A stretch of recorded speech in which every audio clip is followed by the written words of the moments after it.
kaverin huvilalla tarttu kiinni se ja se toista tuntia väänti, sitten sanoi Hartsa tule apuun. En jaksa, pakko huilata. Ja minä väänsin tunnin verran sitä ja joko se alat nyt olla kunnossa. No niin taas, vuoron perään väännettiin ja viimeinen saatiin sitten haavia Hetekallessa. Ja...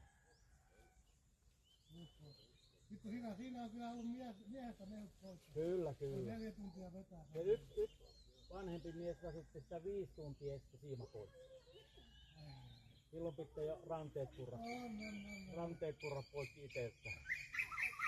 Mulla on ollut täällä 3 kertaa se iso kiinni, niin. Mutta se on päässyt aina pois. Se on kyllä semmoinen, että...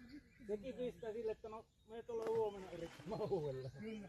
Mutta mä en tiedä, se pikku luikertelee jotenkin, ne pääsee aika helposti... Joo, ja se hakkaa päätä. Hakkaa päätä ja sillä se yrittää pääsee nopeita käännöksiä tekemään. Kyllä. Mekin on varmaan tässä elämässä saanut 230 arapaamaa eri puolilta Thaimaata. Okay. Niin se on aina mahtava kokemus.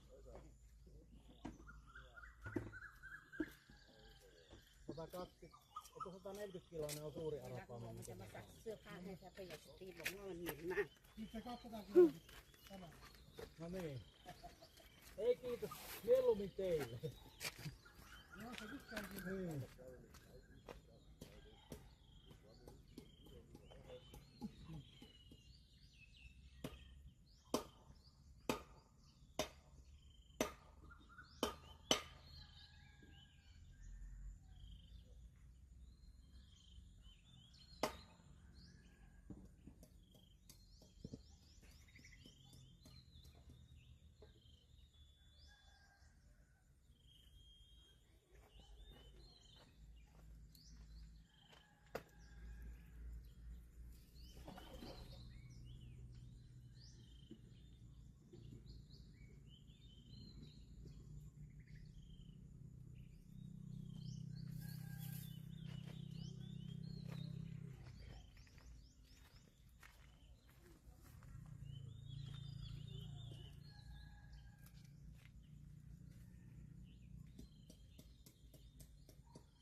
Sä striimaat sitten kaikkia näitä kalajuttuja sinne? Juu.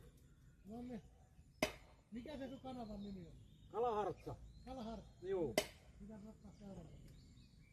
Niin kyllä tuota kikkiä itse hirveästi seuraamassa. Joo, me teen Suomessakin sitten kalaliveä pilkkihommista ja lohihommista. Kyllä. Tienaako sillä mitään vielä? No se on, emme tiedä sitä työkseni, että ihan yleisön pyynnöstä huolimatta. Kyllä. Mutta kyllä tommoselle kontentille on seuraajia. On, kyllä. Että kyllä sitä niinku, kun sielläkin vaan näytetään se